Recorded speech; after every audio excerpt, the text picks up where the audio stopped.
विचित्र बात है। चलो सुनाने बैठे। पृथ्वी यशा का जन्म होना था, पृथ्वी यशा का जन्म होना था। तो उस जमाने में ऐसी थी व्यवस्थाएं, स्त्रियां इकट्ठी हुई थी घर में, घर के दरवाजे बाहर से बंद कर रखे थे, पुरुष लोग बाहर गली में चारपाई डाले बैठे हुए थे, वराह मियर भी वहां बैठे थे। उन्होंने कहा कि वे बच्चे का जब जन्म हो जाए तो थोड़ा अंदर होगा, आवाज नहीं आती होगी, तभी एक नींबू जो है वो फेंक देना बाहर, ताकि पता चल जाए बच्चे का जन्म हो गया। बच्चे का जन्म हुआ तो एक नींबू जो है वो बाहर फेंक दिया। तो उस जमाने में घड़ी तो थी नहीं, शंकु होता था। शंकु कहते हैं कितनी सी लकड़ी होती थी, तिनका सा शंकु। वो शंकु से ऐसे गोल बनाकर, घड़ी का डायल बनाकर उसको खड़े करके, और फिर उसके बाद में उसकी छाया से समय निकाला जाता था कि क्या बचा क्या बजा है।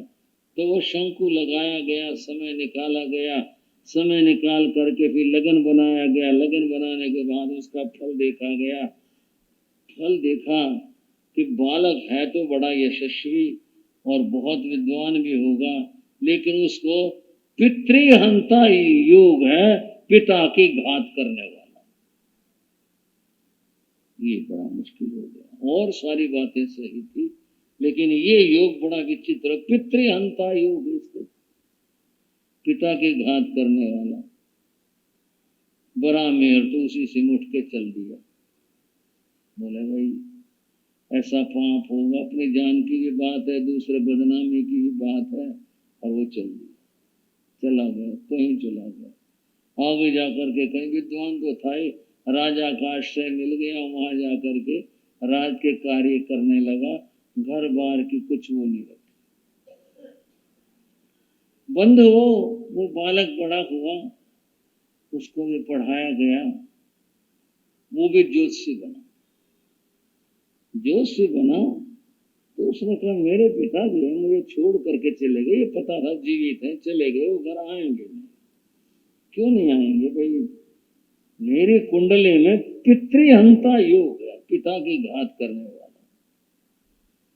उसने लगाया, उसने कहा पितृहंता तो नहीं है, इसमें तो पिता के यश वृद्धि करने वाला योग है, पिताजी ने लगाया कैसे? उन्होंने फिर अपना ज्ञान लगाया, पृथ्वी ने उसने लगाया कि नींबू जो फेंका गया वो समय उन्होंने लगन लगाने में कम नहीं किया, और नींबू फेंकने में जो समय लगा वो समय ज्यादा था, इसलिए पितृहंता योग आया। अगर वो समय इससे घटा दें तो पितृहंता योग ने पिता के यश की वृद्धि करने वाला योग बनेगा।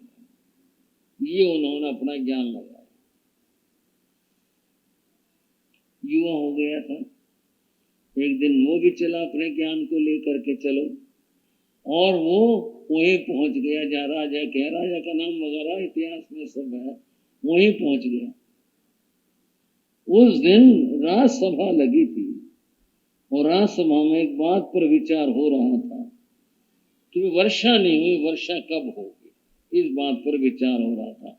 अब ये विषय ना तो मंत्रियों का, ना सेनापति का, ना किसी और का, ये तो ज्योतिषियों का विषय था। राज्य के बड़े बड़े ज्योतिषी आए हुए थे, पृथ्वी शाह ने भी अपना परिचय दिया। चलो था तो युवक, मगर युवक को भी बड़े करें, चलो एक बच्चा आया इसको भी बैठा लो, उसको बैठा लिया। ज्योतिषियों ने अपने अपने फल बताए। फल बताने के बाद में जब वराह मेहर के बारे में, वराह मेहर ने कहा वृष्टि का सद्य योग है, बारिश आज में होगी, बारिश आज में होगी। और साथ में उसने ये भी बताया कि उस बारिश जो होगी उसमें राजा के चौक में एक छोटी सी मेंढकी जो है वो साथ बरसेगी। कई बार बारिश में छोटे जीव बरस जाते हैं, वो राजा के चौक में बरसेगी। वो पृथ्वी ऐसा खड़ा हो गया, बोले पंडित जी और बताओ, जीवित रहेगी मरेगी, वो क्या होगी ये बताओ। ये लड़का कौन है? ये भी कहा गया चलता फिरता ज्योतिषी। क्या परिचय तुम्हारा? बोले जी मैंने प्रश्न किया, वो मेरे प्रश्न का जवाब दो। आप तो मेरे से प्रश्न कर रहे हो, मैं कौन हूँ, कहाँ कहाँ हूँ, आपको इस बात से क्या मतलब? आप ये बताओ कि वो जो मेंढकी है वो जीवित रहेगी, मरेगी, मरी गिरेगी, क्या होगा उसका, आप ये बताओ। उन्होंने बताया वो गिरेगी और मर जाएगी। इतनी ऊंचे से गिरेगी, जरा से मेंढकी थोड़ी जान होगी, पड़ेगी चौक के अंदर पत्थर के ऊपर, मरेगी, मर जाएगी। उसने अपना ज्ञान लगाया, बोला नहीं मरेगी नहीं, वो गिरेगी, गिर करके उछलेगी और जीवित रहेगी और उछलेगी। राजा ने कहा कोई ज्योतिषी जाएगा नहीं, इंतजार करेंगे बारिश की, इंतजार करेंगे मेंढकी की, और देखते हैं, और जो जिसकी बात सही होगी उसको रात ज्योतिषी बनाया जाएगा। बंधु, जो समय उन ज्योतिषियों ने निकाला था, आज मेरे कई भाई सोचते हैं महाराज तो ज्योतिष की चर्चा लेकर बैठ गया होता।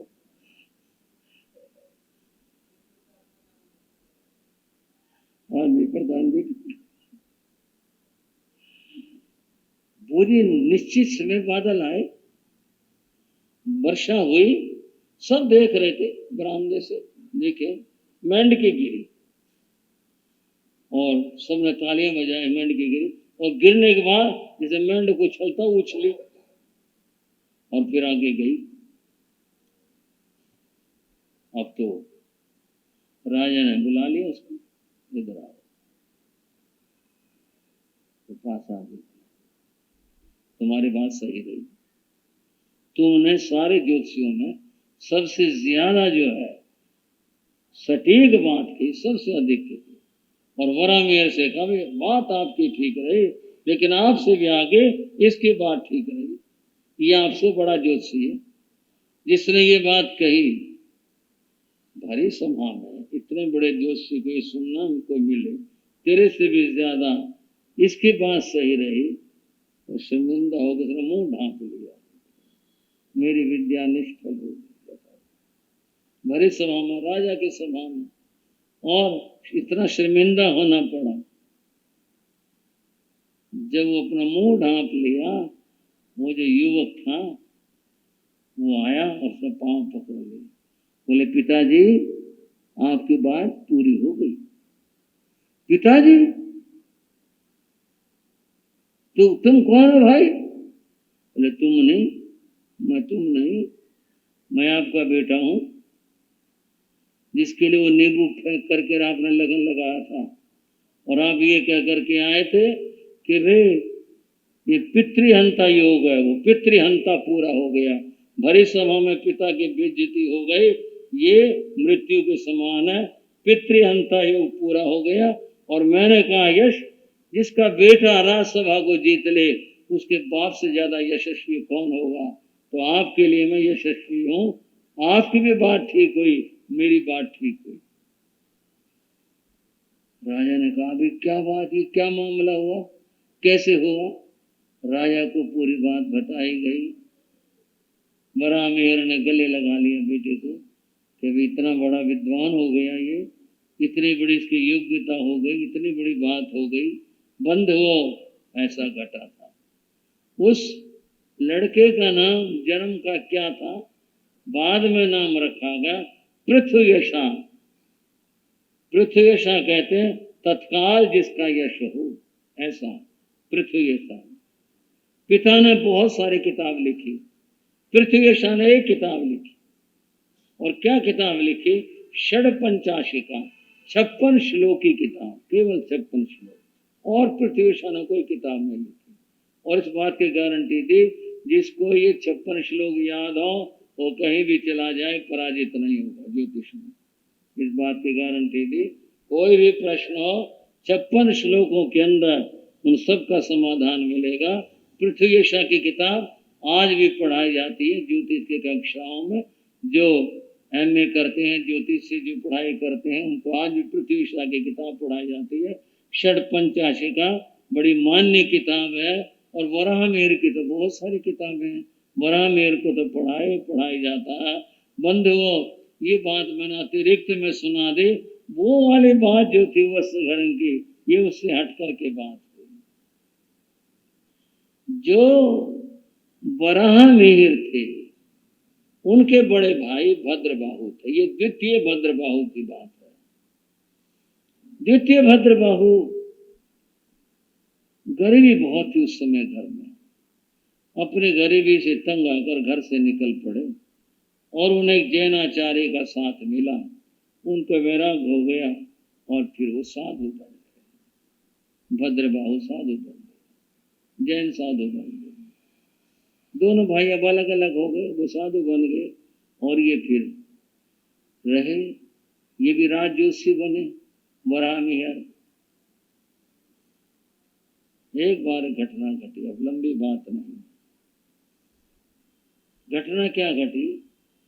भद्रबाहु घूमते फिरते हुए, विचरण करते हुए उस नगरी में आ गए जहां उनका भाई राजजोशी था। वहां इस बात का कुछ नहीं, मेरा भाई राजजोशी अब तो बहुत आनंद में, बहुत कुछ है, उससे मिलो में कुछ नहीं, साधु में सहज भाव से वो अपने ठहरे। राजा के यहाँ महलों में रानी ने बच्चे को जन्म दिया।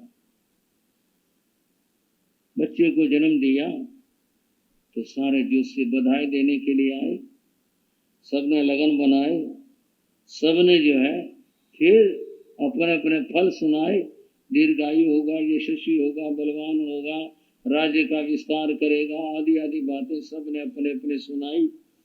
पुरस्कार देने की बारी आई, वराह मिहिर ने भी सुनाई, सबने पुरस्कार की बारी आई।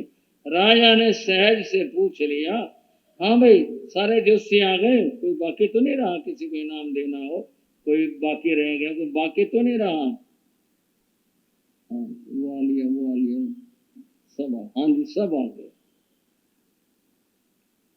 बस सभा में सभी तरह के लोग होते हैं। एक बोल पड़ा कि जी एक नहीं आया। कौन नहीं आया? बोले एक जैन साधु है, वो भी अपने आप को जोशी कहता है, वो नहीं आया बधाई देने के लिए। क्या नाम है? भद्रबाहु नाम है। कहाँ है आजकल वो? बोले यही धारा नगरी में, यहीं पर आए हुए हैं। वो बधाई देने नहीं आए तो क्या उनको खुशी नहीं हुई राजकुमार का जन्म हुआ और मैं भी चलो अपने बधाई दूं? वो क्यों नहीं आए? ये नहीं कह सकते। राजा ने राजपुरुष को भेजा, जाओ उस साधु को बुला करके लाओ। गया राजपुरुष, बोले जा, आपको राजा ने बुलाया। मेरा काम तो कुछ है नहीं। बोले बुलाया है। भद्रबाहु गए, जाके खड़े हो गए। राजा ने सीधा प्रश्न किया, आपको मालूम नहीं था कि राजकुमार का जन्म हुआ है? मालूम था। आपको खुशी नहीं हुई? साधु मौन रहे। क्या बात है, बोलते क्यों नहीं? आप बधाई देने क्यों नहीं आए? आपको खुशी नहीं है? बोले महाराज, खुशी तो उसकी होती है जिसमें स्थायित्व हो। क्या मतलब? स्थायित्व तो यही है भाई, उम्र ठीक ठाक हो तो बधाई देने का कुछ अर्थ है, नहीं तो फिर क्या बधाई देने? क्या मतलब? महाराज इस बच्चे की उम्र नहीं है।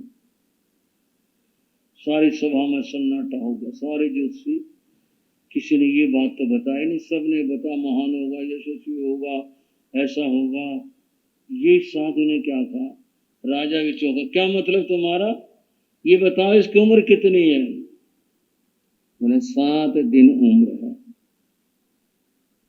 इस बच्चे की 7 दिन उम्र है, कुल 7 दिन। मैं इसीलिए नहीं आया। क्या बधाई देनी थी? आपको होश है? आप बोले बिल्कुल। आप जो कह रहे हो अपने पूरे विचार में हो? बोले हाँ, पूरे विचार में। 7 दिन उम्र है, 7 ही दिन उम्र है। क्या कारण बनेगा? कारण भी तो हो मृत्यु का। बोले ये कारण बनेगा बिल्ली।